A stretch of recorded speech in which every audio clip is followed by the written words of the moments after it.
I'm not going to start all over. This is the beginning of what I was going to say anyway. We are 75 years old. I wish Celine were up here to give a little bit more background of the very first years when the school did start with Lou Lewis in the home. And then not too long after that, Irma Ingram became the director. And she was the director until 1988. During the time that she was director, the kindergarten added on 4-year-olds. And then as time went on, kindergarten went into the public school, and there was not as much need for private kindergarten. The school had enough foresight and the church to realize that it was time to do something different. So they added 2.5-year-olds to the 4-year-old program. And that's the year that I came, when the 2.5-year-olds were added. I came as a cook, and I cooked from September until December, and I'm not sure whether I wasn't doing a good job, but Mrs. Ingram decided, we need another 3-year-old teacher. Would you like to do it? And I thought, yes. So I started out as a 3-year-old teacher and flip-flopped back and forth for years between teaching 3-year-olds and 4-year-olds, depending on how the registration went for that year. Mrs. Ingram, as I say, retired in 1988, and Virginia Jessup became director. And she was director until 2001.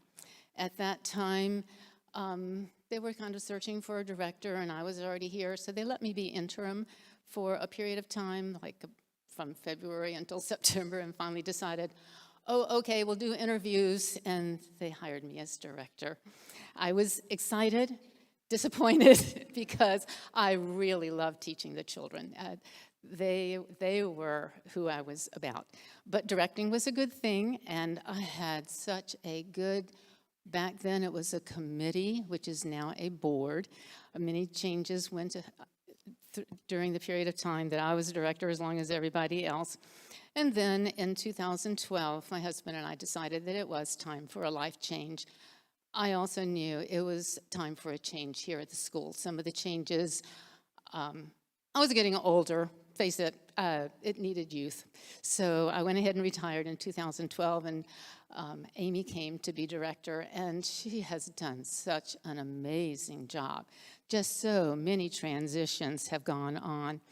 It does seem that a requirement of a director here is to have at least one major structural transition. Every one of us had at least one big renovation during the period of time that we were director, which helped us see how well our staff could work together. You would be amazed at the classroom sizes that we started out with. Good that you have the classes now that are available. Some of those classes were shared during periods of transition that really put a test to those teachers, and they all stuck with us. The staff here has increased tremendously. During the period of time that I was here, we were required to have continuing education. Some of it was here locally. Some of it was away. Another way to really get to know your staff is to go away for several nights and classes during the daytime. Those were really good experiences. We had a great time. Also, there were school trips here. I'm thinking Amy might share some of these with you, but we would go to the fire department, just wander our little school children down the sidewalk. It was safe at that time. We went to the bank, the post office. We had lots of parent participation because we needed them to be our chaperones as we walked along.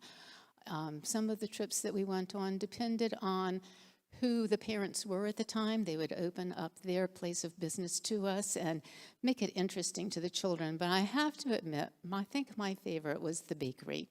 We would go in the back, which you can't do now. You couldn't do that when I finished teaching. But we could go in the back where they were cooking. We could see that those muffins that are so good were actually scooped out by hand and plopped in. That man's hand was the size of the batter for that muffin. Me would give one of those little tiny things, but they were so good. And to see them decorating those cakes was amazing.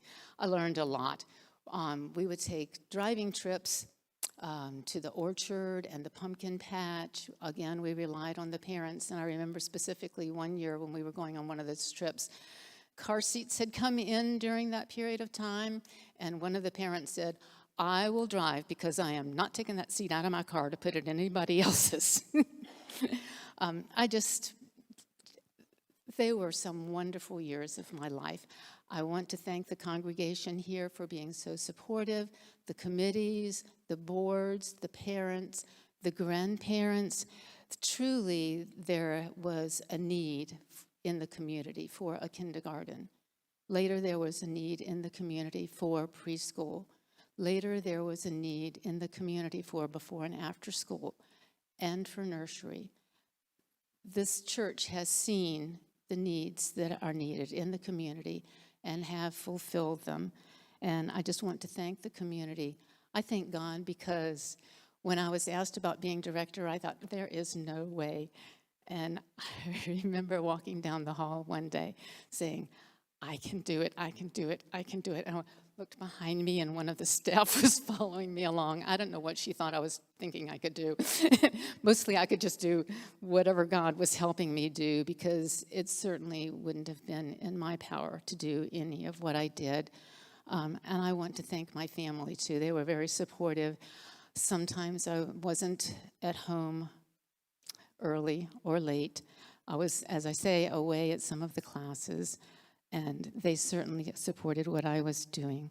So I just want to thank you all for letting me come here. Somebody said come back. When I got here, I knew where the bathrooms were. I got in the door and I didn't know where anything was. And it's kind of like that. This is tremendous. What a multi-use room this is. Amy has been so kind to let me come back and just give me tours and make me feel welcome. And I just thank you all. Thank you. Good morning, everyone. It's always such a blessing. I think if I've ever been able to be in a room with you at business meetings or other church services, I've always counted this one of the biggest joys. So although I'm not actively as the director of the center, I continue to be one of its biggest fans, and I'm so grateful to be here today. Pastor Dan let me know that he has recently been working through a sermon series called God is Faithful, and I had a chance to go on. Sometimes I listen as they're going, and I spent some time this week listening to some of the messages, and they were great. What a tremendous sermon series coinciding with a celebration of the CDC's 75th anniversary. A special season, a tremendous accomplishment, and an absolute showing of God's faithfulness, just like the sermon series said, through generations here at Culpeper Baptist Church. Dan just mentioned grandparents. There's actually some great-grandparents that have children that are coming through too, so we'll add one generation to that. As we take a few minutes to think about the center today, and hopefully as many of you walk through the center between services, there's quite a spread out there that they would hope that you would walk through. It's neat to think about the center in the lens of Pastor Dan's message last week. So let's try to do that for a little bit, and we'll get to shaking the nest a little bit with how it's been shaken per his message last week. He shared that God is faithful through transition seasons. Faithful was he, faithful is he, and faithful he will be. Although we in life are more familiar with our pasts and our present, knowing the center as intimately as many of us do now, we know he has been faithful. Faithful was he, and he will continue to be. Faithful will he be. The 75th anniversary is just a start, in my opinion, of the power of the Child Development Center run through Culpeper Baptist Church. He was truly faithful in the center's early years when numbers were intentionally tiny. When Celine's mom was here, there's actually in the minutes that it was intentionally kept low so that each child got the proper spiritual and academic services that they needed to grow. In 1949, 6 children were here, and that was pretty intentional as it grew. And then it became, in the next year or two, it went up to 15. And that wasn't necessarily because of need, but intentionality at the time, because that was what was calling Miss Lewis to be able to run in that season.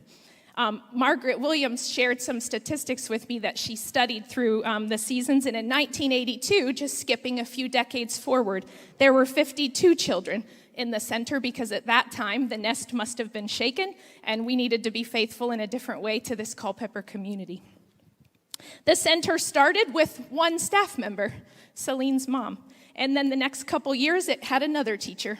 And now more than 50 adults, some of them sitting right over here, including seasonal staff members, are here because the nest continued to be shaken, and he has been faithful for generations.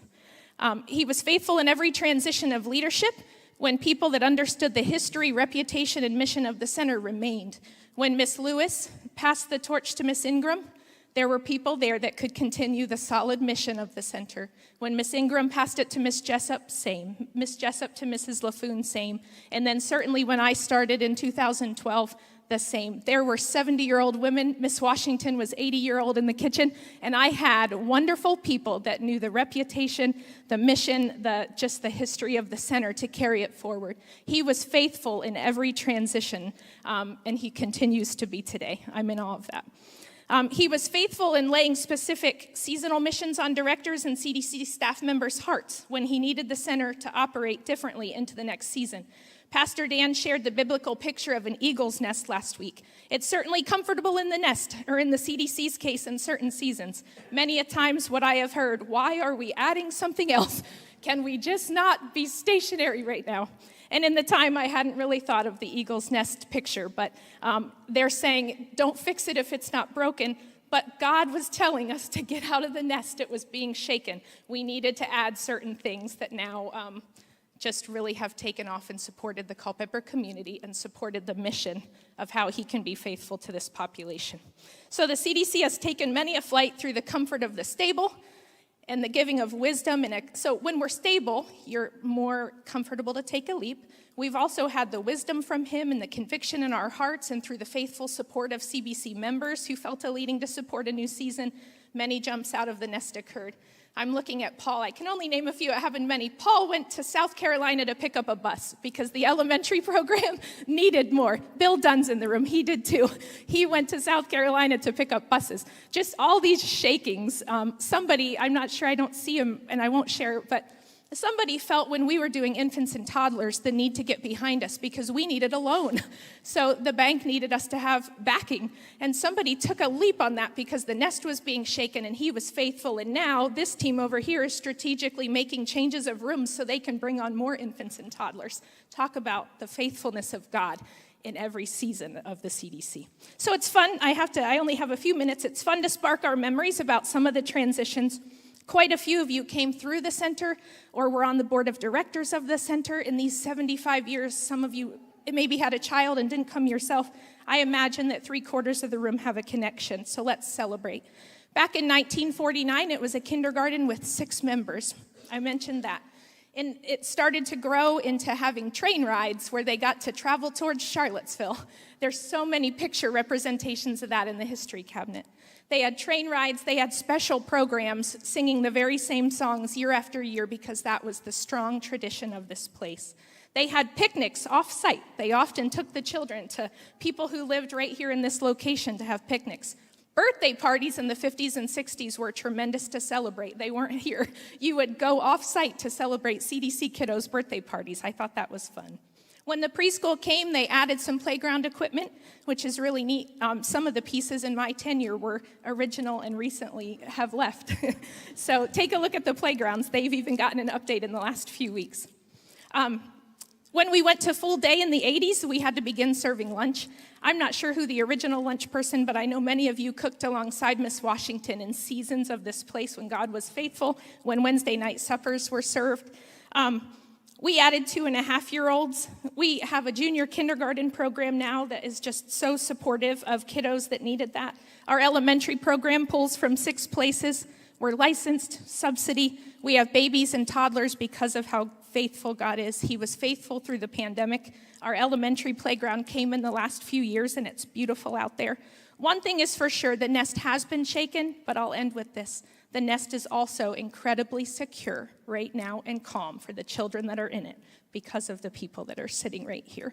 So thank you today for celebrating all the shakings, all the ways God has been faithful, and for continuing to celebrate the work that's the 75th year and moving on with these ladies. Thanks for having me today, and I hope to see you over there after the service.